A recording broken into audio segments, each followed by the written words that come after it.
Hi there. In this video, I'm going to go over how Chinese sports and trauma medicine treats fractures because it's very different from conventional care. And in this video, I'm going to cover all three stages of healing.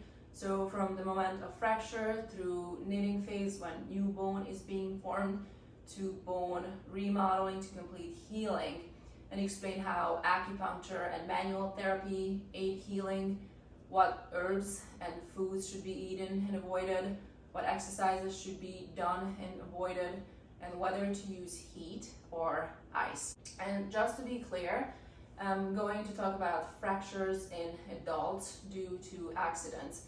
I'm not going to cover kids, and I'm not going to cover fractures from osteoporosis or cancer, because those require a very different treatment approach. The treatment of fracture is very different in Chinese and Western medicine.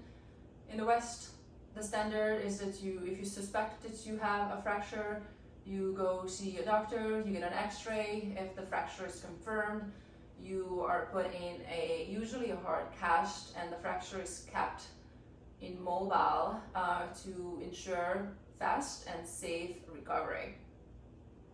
In Chinese medicine, traditionally, bone setters would reset by hand the fracture during the initial stage ever so often, so every 2-3 days, and apply various herbal poultices and various herbal wraps throughout the entire healing stage.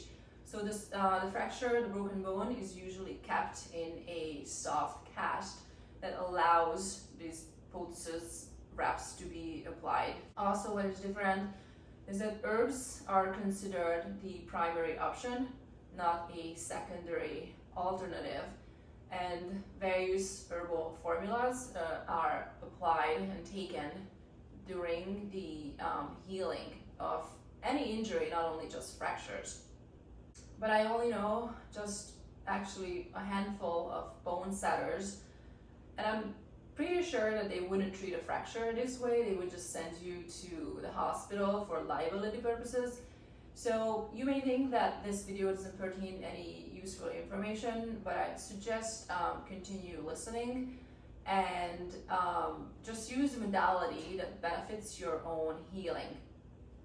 Also, some of the herbs, the herbal formulas I'm going to discuss here can be purchased and should be purchased and kept in your home emergency kit, or carried with you if you frequent remote areas when there is no available proper medical care.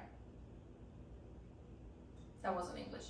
When there's no proper medical care available. So the good news is that bones have very good blood and nerve supply. So fracture healing is pretty fast and straightforward as opposed to recovering from a tendon or ligament injury. Tendons and ligaments have limited blood supply, so their healing is a little bit more complicated. But the problem, because bones have good blood and nerve supply, that fractures can be quite painful. And it's usually not only the bone that is broken, but the surrounding tissue is also damaged, and that is complicating the healing. So healing of a fracture can be divided into 3 phases. The moment the fracture happens, acute phase, the knitting phase, when the new bone is being formed, through bone remodeling to complete healing. During the first stage, acute stage, is characterized by a lot of pain, a lot of swelling, inflammation, heat, redness, and also, depending on the style of the fracture, can also be bleeding and bruising.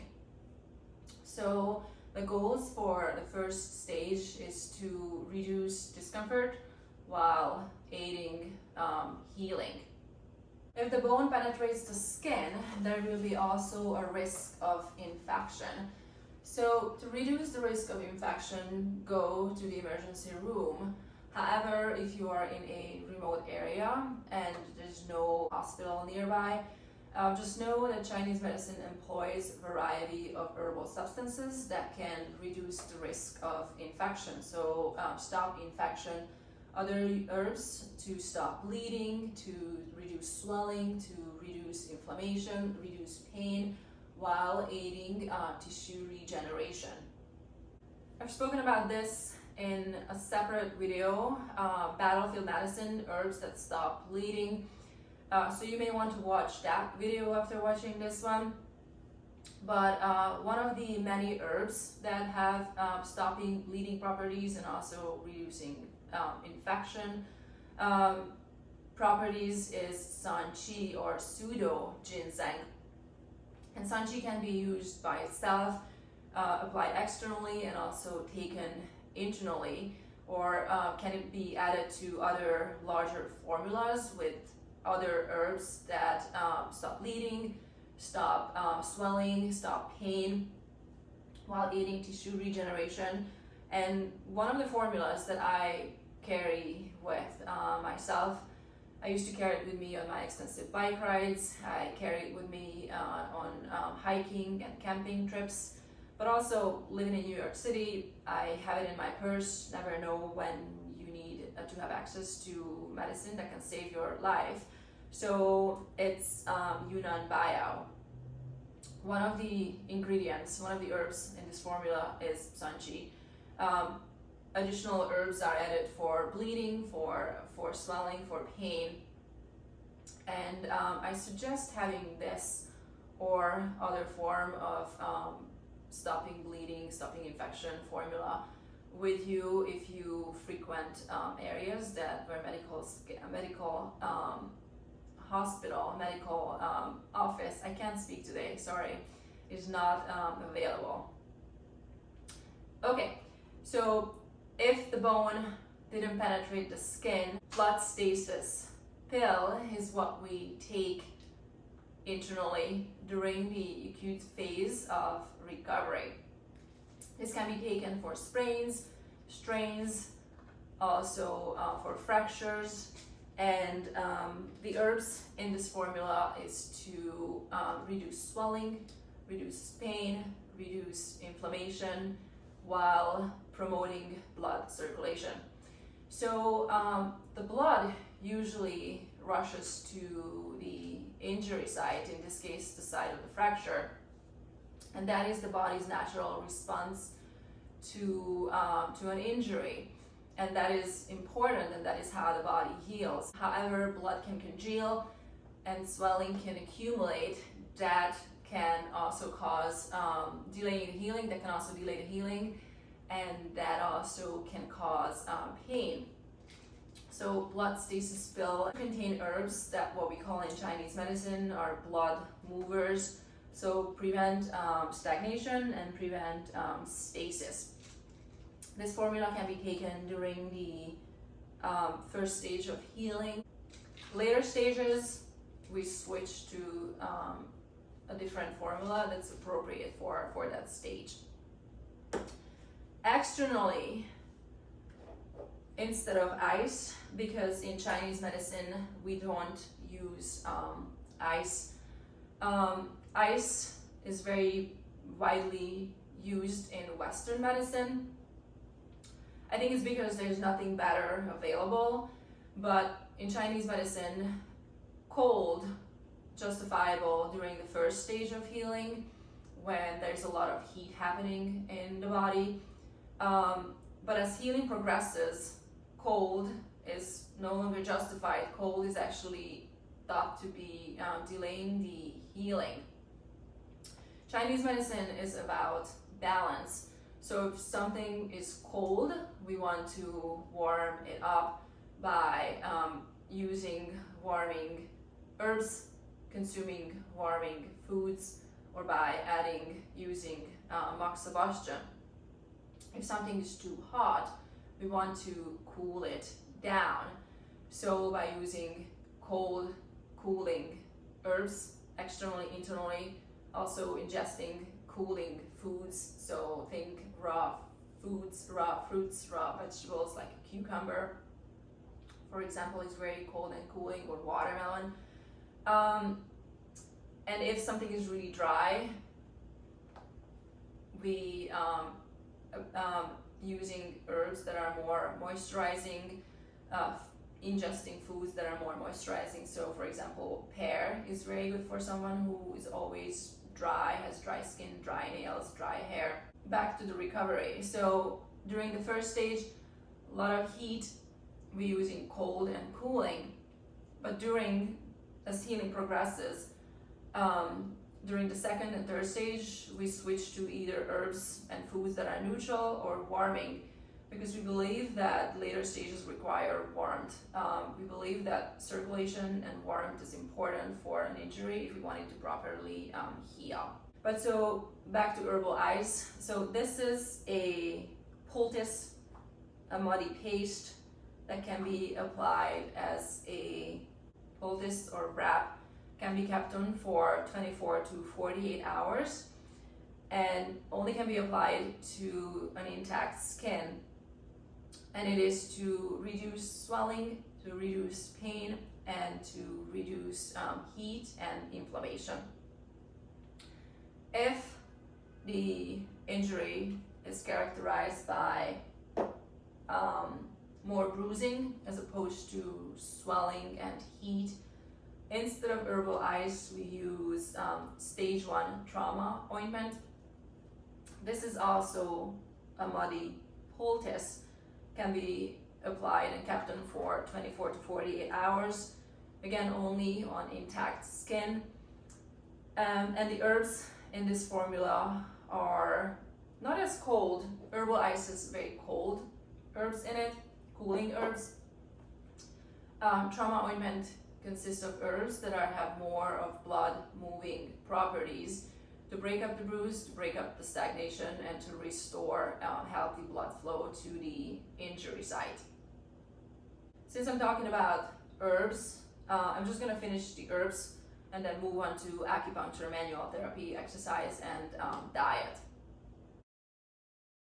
The knitting phase is the phase when new bone is being formed. And in a healthy individual who gets plenty of rest, has good diet, proper nutrition, gets plenty of sleep, and has a limited amount of stress, the bones should knit on their own. However, on a massive fracture, or for an individual who is lacking resources, or who's overworked, overstressed, doesn't rest enough, Chinese medicine employs bone knitting powder. This formula was first put together hundreds of years ago by Shaolin monks. Can be taken for during the second stage for 3-4 weeks at a time, and it contains 6 of the 9 herbs that is known in Chinese medicine to aid bones to mend, fractures to heal.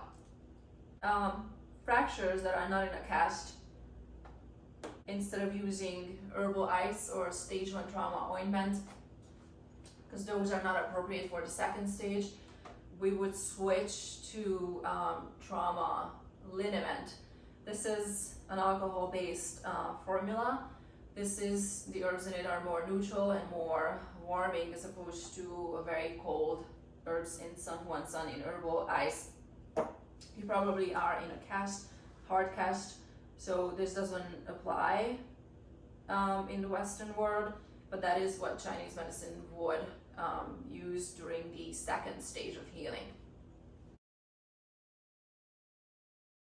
Complete healing. So in the healthy individual, the bone should be solid and strong by the end of 6 weeks. For the individual that's lacking the resources, or for larger fractures, may take longer to fully knit, to fully heal. For those who are lacking the resources, who are overworked, underslept, overstressed, undernourished, stage 3 bone knitting pill is what's recommended in this stage. It contains of a bunch of herbs that have tonifying properties to help the broken bones to heal. And for externally, this is the time when the cast comes off. So if someone had also surgery, they may also have scar tissue. The fracture site is usually atrophied. The tissue can be stiff, adhesed, especially if there is a scar there. So during this third stage, the products that we use are either Collateral Liniment, this is an alcohol-based formula, or UI oil, this is a oil-based formula. Both can be applied during the third stage. These two wouldn't be appropriate for earlier stages because these contain warming herbs. So using these during the first stage would just aggravate the injury, would cause more swelling and more pain. And they can be used for fractures that have remaining pain, remaining stiffness, remaining adhesions, and sometimes also remaining swelling depending on the fracture. And this is when I'm going to bring in manual therapy and acupuncture. So if the tissue is stiff, adhesed, thickened, if there is a scar, the scar needs time, usually a year for scar remodeling. So applying either the Collateral Liniment or the UI oil would always let pain be the guide with manual therapy, but by stage 3 you should be able to rub the tissue and just use gentle pressure initially, but as the tissue allows, your body allows, you can get in deeper, and manually you can mobilize the scar to break up the stiffness, to break up these adhesions and aid circulation and aid recovery, reduce the remaining swelling if there is swelling remaining, and reduce the remaining pain if there is pain remaining. Acupuncture. So acupuncture is very beneficial in all 3 stages. Acupuncture initially when the cast is on could be used to reduce pain, reduce swelling, reduce inflammation, calm the nervous system so the body gets a chance to recover. 2 other acupuncture points are useful to reduce fatigue. The body gets again a chance to focus on the injured area. Also, acupuncture points, different acupuncture points are very useful if you have another comorbidity happening in the body. So acupuncture can also take care of that again, so the body has a chance to put all its resources to recover. If there is a surgery for the scar, once the cast comes off, with the acupuncture needle, we can directly needle under the scar to break up the stiffness, to break up these adhesions, to separate the layers of the tissue, to overcome this stiffness, to overcome this stagnation, and to break up these adhesions. Exercise. So exercise is very important in all 3 stages to promote circulation and to prevent atrophy. And exercise usually begins once pain and swelling subsided. And during the initial phase, exercise may consist of doing simple but important breath work to promote circulation and to calm the nervous system. Exercise during this phase can also look like doing isometric contractions to prevent atrophy and for blood flow, or exercise can also look like exercising different body parts. And this is how, anecdotally, the Pilates reformer was also invented. Mr. Pilates was working as a nurse during Second World War, and he used the hospital springs from under the bed to aid wounded soldiers to recover.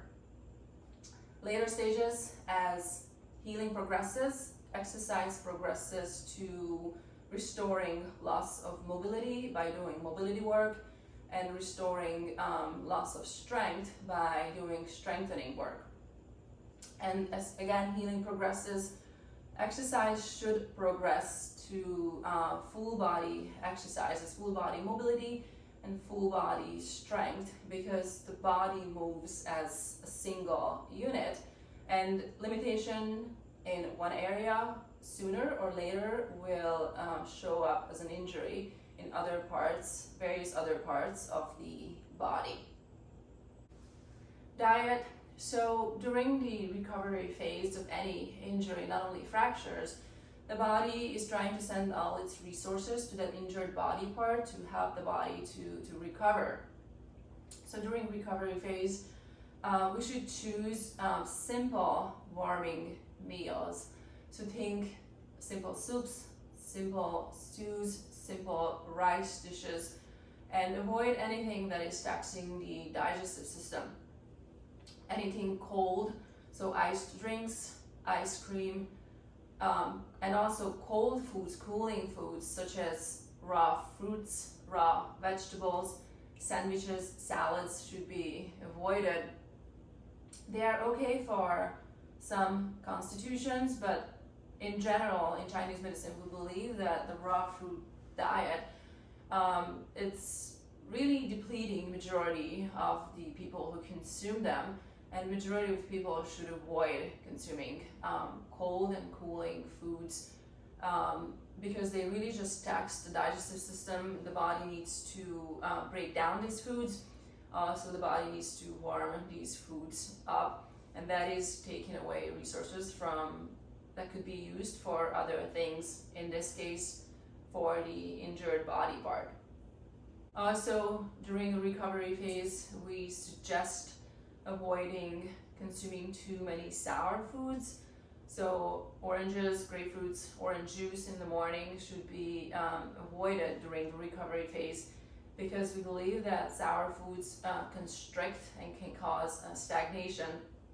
And again, we just want the blood flow, we just want good circulation during the recovery phase. Cambo has a very good recovery line.